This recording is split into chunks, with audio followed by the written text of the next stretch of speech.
Hey guys, it's me, Amy from A Taylor AI with another Chef for One Day video, which is, as I've said repeatedly, and I'll say it again, it's Chef for One Day is my catering service. This morning I'm making breakfast for the boys before we start school and work and everything. And this is, I'm going to start off with the bacon. We're making, by the way, breakfast taquitos. This is the bacon that I'm using, which is thick cut, but you can use whatever you have. This just happens to be what I have in my refrigerator. And I'm simply going to put it into a dry pan that is cold, not hot. And we're going to put in some pieces. And I'm starting off the bacon because I'm actually only going to use one pan for everything to make the taquitos.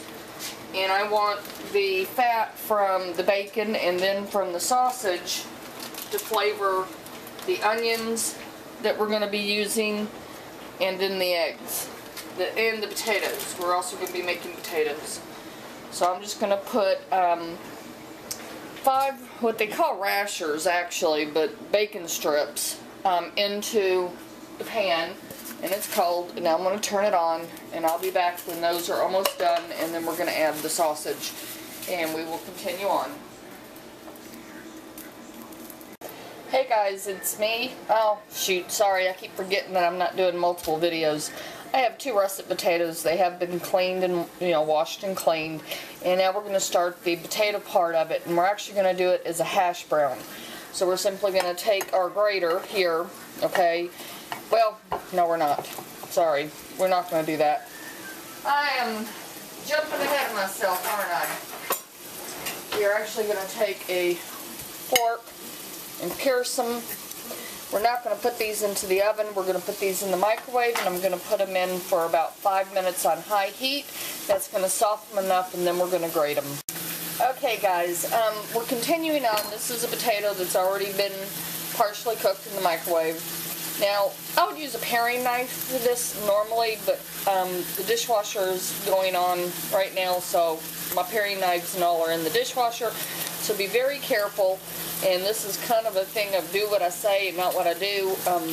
I have enough experience using a knife to know how to use it to do this, but if you're not used to using a knife, you may want to really use a paring knife, okay? You want to take the potato when it's cooled down enough for you to handle, and you want to just take the skin off. So that's what we're doing. And I'm just going to run the knife through it. You can actually pretty much pull the skin off. So we're going to pull this off. Sorry, I'm having to look to make sure you can see what I'm doing here. You can actually leave the skin on to do this if you wanted to. Sometimes that's what I do, and I may just finish by doing that. Here's my grater, so I'm just going to go ahead and grate it. And this is going to make my hash browns. The reason I like doing it this way better is because if you make regular hash browns, if you've ever seen these are real hash browns, but regular hash browns done, these extra pieces that aren't going to grate, we're going to throw away. You have to grate them. If they're raw completely, you grate them, and then you got to put them into a cloth, a cotton cloth, and strain all the liquid out of it, and it's just a big mess. So doing it this way, just popping it in the microwave for about 5 minutes on high heat, saves you a little bit of time and trouble. So anyways, and as you can see, our bacon is cooking right now, so we're going to finish prepping. Hey guys, it's me. Oh shoot, I keep forgetting that. Anyways, I know I said this was going to be done into one pan, but it actually will not be done in one pan because I've decided I want to make some refried beans to go on my breakfast taquito, because I happen to like refried beans, and so does my son William, and so does Corey. So Brandon and Stevie kind of don't really like refried beans that much. So we just won't give them any. We're going to flip our bacon over. Hang on a second while I do that. And this is on high heat, and I'm going to turn it down. So, because I want the char, but I don't want it burnt or overly cooked, so I'm going to go ahead and do that. And then I'm going to turn it down.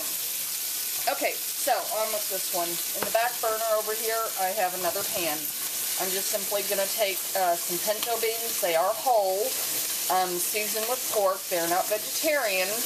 Okay, so if you want vegetarian, you can buy vegetarian, but I'm going to end up mixing it with sausage anyways. So this is the can, sorry. Oops, and I spilled some on my onions. And I'm going to place these in the back. Dump the whole can in, and I'm going to heat it up, and then after I heat it up, I'm going to smash it, and I'll show you that when I get to it. Okay, be back in a minute.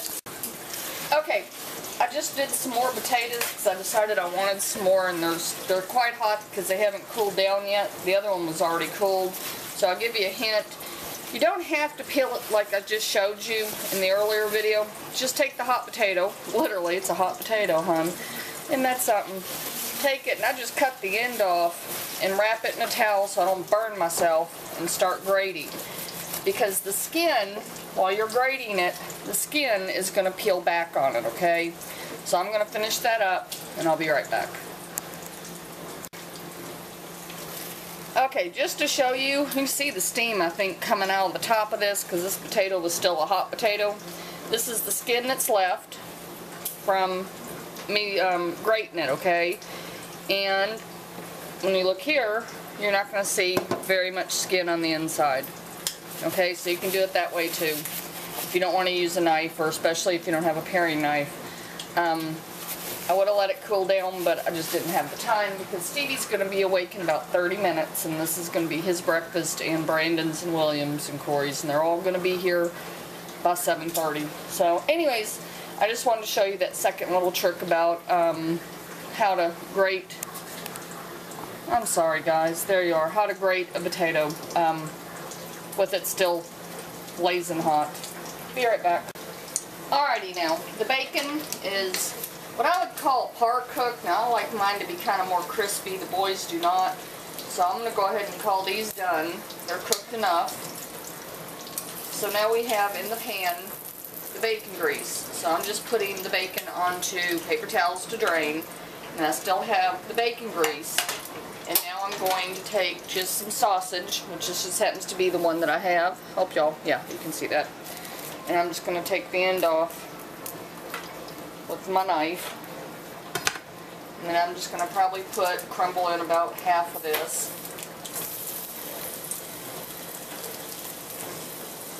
Squishy, squishy. Anyways, put that in there. Okay. And then take one of my other utensils here off my wall. I don't know if I showed you my wall. Did I show you my wall? That's where all my utensils hang, right up there. So anyways, oh, my beans are almost done too. I'm going to show you that. In fact, they're boiling. So let me turn those off. Anyway, so I'm going to just do this to my sausage to get it kind of started on one side, then I'll flip it over, and then I'll break it up on the second side. So I'll put that there. Now, this pan, you can see where I'm at on how you guys are seeing me. Take my other potatoes and put them over. Have all my potatoes there. Adjust you down. These are my beans, for my refried beans, with all the juice from the can. I don't drain it because I want that juice in there. And then I'm just simply going to mash them in the pan. Now, if it's too much juice for you, and you don't want it quite this, so much juice, just drain out whatever you don't want. And that'll solve that. So, a fork would work probably a little bit better than a potato masher, but I'm just going to continue to mash this until it's all incorporated. It will thicken up as it cools off, and I will be back. Okay, before I'm done, I forgot to tell you, we're going to add some salt, about a teaspoon, and then I'm going to add about half a teaspoon of some pepper to this. Just to let you know, salt and pepper, because you're not really going to season a whole lot of other stuff. We'll season the eggs, but we're not going to, I mean the bacon, you don't have to season that, of course, or the potatoes and all. So we're trying to get our flavor from the grease from the bacon and the grease from the sausage to cook everything else. So we're just going to season our beans here. So the beans are done. I'll be back. Okay, I flipped over the sausage and now I'm going to break it up. So this is the point that it's soft enough, even though it wasn't frozen, it was, you know, in the refrigerator. It's harder to break when it's all raw. So now that it's not all raw, I'm going to break it up in the pan. So I just thought I'd show you. I know. We'll be back. Okay guys, I've finished. The sausage has browned up nicely. And I put it into a bowl. Now my pan, I've got it still on the heat. And now we're going to add both the onion right here that we diced earlier, or that I diced earlier. So we're going to add the onion. And then we're going to go ahead and add our par cooked or halfway cooked potatoes. And if you want, which I do, so I will do it, but you don't have to. It's not something you want to do, because I decided upon cooking and thinking about it, that even with the grease, the little bit of grease from the potatoes, or from the sausage and the bacon, I'm going to go ahead and add just a little bit of salt. Now, the thing is, you don't want to move it too much because you want it to kind of brown and crisp up. So just kind of do like that. Spread it out kind of as best you can in an even layer. And then we're going to let it sit for a few minutes. Okay now guys, as the potatoes are still cooking, our beans are done, here's our bacon. This bacon is for Brandon mainly because he likes bacon in his breakfast taquitos. So just carefully with your knife, cut it in strips, and then we're going to go the other direction, and keeping your fingers out of the way, dice it up. So he will have these in his taquitos. The taquitos, in this family at least, is kind of like at the restaurant. You get to get them to your liking, so they will, I already know what they like, so I know which ones will want bacon and sausage, and or wants potatoes and green beans. Good Lord, I hope there's not green beans in this recipe. I guess you could, but they get to make them to order, so it'll be their choice of sausage, bacon, refried beans, our potatoes, which is time to stir. See, that's what you want, is this brown look that's coming up at the bottom now. You want them brown, you can see that. So, you know, a couple of minutes in the microwave, and that's what we want. So anyways, oh, the reason earlier I told you that not to stir them and to just put them into the nice layer to get the browning color. Also, if you keep stirring them, you're just going to steam them. So we don't want to steam them, we want them to be brown. So I'll be back. Okay, now I'm just adding butter to the pan, just a couple of tablespoons.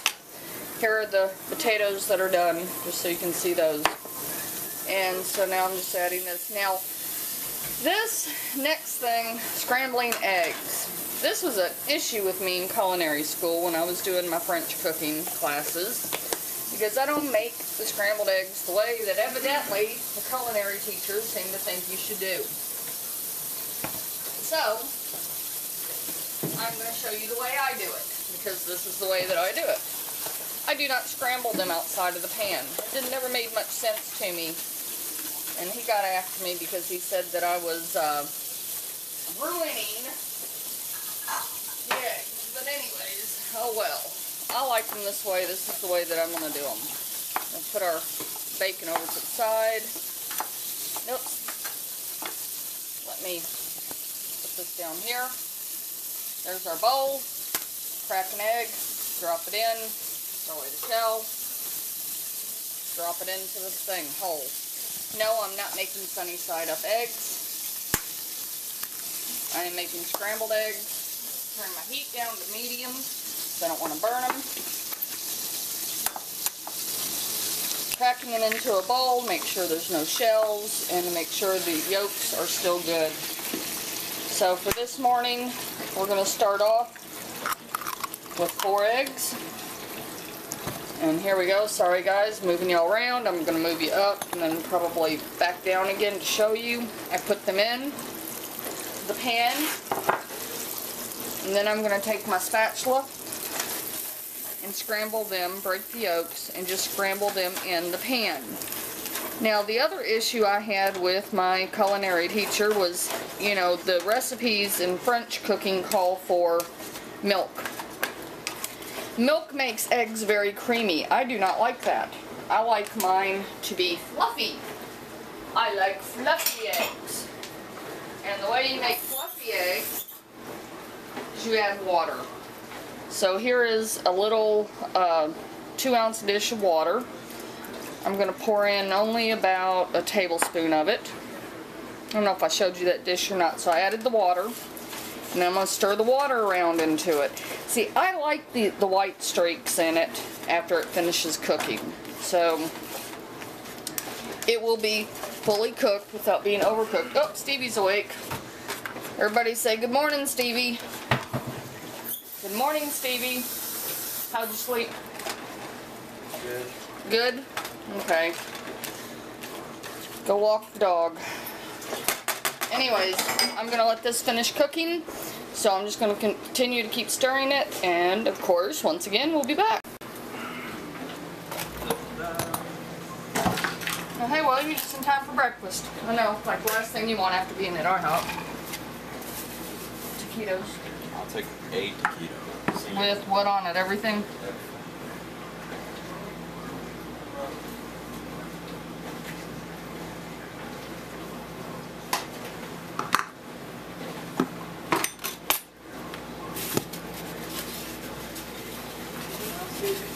He went out to walk the dog. Yeah, we've been waking him up at 7:15 because he's got to walk the dog.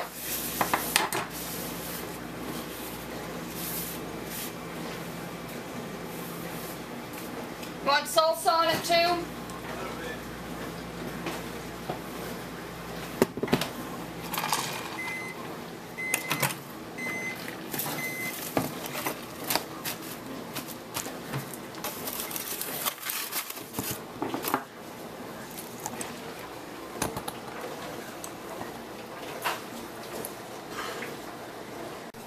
Sorry guys, the battery's going low, so I'm just going to add this real quick. Some salsa that he wants on there, so we'll add that to the end part. And just kind of scooch it in because I forgot about it. So anyway, so our sides are in, our top is down, and then we're rolling. And this would be the finished product in a breakfast taquito, which I will roll for him in a napkin, so that when he eats it, he can just pull the napkin down. And he has a breakfast to go home with. Thank you. I love you. Thank you. I love you too, Mom. Alright, so now we're going to make Stevie's burrito, or not burrito, breakfast taquito real quick. I can already tell you I know what Stevie wants well, but I'll ask him anyways just in case. Stevie? Stevie? Is Stevie in here? Brandon? Stevie? I know he wants egg and cheese. Hang on. Stevie! No, well, then he's going to get what I put on it. He's in the bathroom. So, we'll go ahead and put some potato on it for him. And a little bit of protein for him, because we've got to start his school day off right. So once again, that's about all he'll take on his. So we're going to do the same thing. Sides in, top over, squinch down, and roll. And get a napkin. I put potato and sausage on yours since you were in the bathroom. And anyways, so this is Stevie's burrito. And Stevie, hang on. Stevie, that's Stevie. Again, morning, ready for school. Here you go. Nope. Nope. Love you. Okay, as I'm finishing up, I'd like to thank you guys for watching. This is Brandon's taquito while I do it. And while I finish this up, I want to tell y'all something real quick before I finish. while I'm doing this is that I got a letter from my apartment complex telling me that we could not keep the dog. Anyone who watches my channel knows that we found a purebred husky in the parking lot of the apartment complex, injured by evidently some guy hit him over the head with a brick. And so I took him in, and he was over the 25-pound limit that is allowed here. Couldn't find the owner. He doesn't have a tracking device on him. And so we've had him now for about 3 or 4 weeks, and they sent the letter saying, we're sorry, you cannot keep the dog. And I was so devastated over the weekend, and you know, I realized though, if that's what, you know, I'm not one of those roly-holer religious people. I'm Catholic. I do go to church, but I realized that, you know, if that's what, had to leave that up to God. So, you know, I kind of railed at him though. I got up Monday morning, or Tuesday morning, it was Tuesday morning, got up and kind of railed a little bit, asking why. You know, we're just trying to keep the dog, and you know, we don't want the dog to be put down and put to sleep and all this, and I was pretty mad, not at God, but just at the idea that I couldn't keep him. And I didn't ask God to let me keep the dog, because I don't believe that you do that. You pray to God, and you can even get mad at God, but anyways, I just, you know, was upset. Right after I finished my rant with God about the dog, the phone rang, and it was the apartment complex. And first thing when I saw the caller ID, knew it was them, and I said, I know I have to get rid of the dog, and I'm going to take care of it. And she said, oh no. The supervisor of the apartment complex went up to her boss and talked to her, and they decided that I could keep the dog. So the dog is now officially ours. So if you've seen the other videos with the dog, you know what I'm talking about.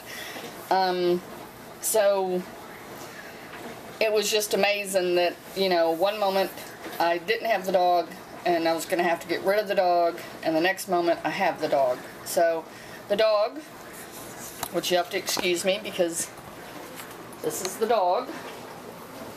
Say hi, Roscoe. You still see his wound. He keeps scratching it because it itches him, I guess. Right, dude? You are so pretty. He's gonna come over and lick me now. So anyways, guys, live, love, and eat. And this is Roscoe. Say hi. Say I belong to them. Yeah. There we go. Okay, guys. Live, love, and eat. Talk to y'all later. Bye.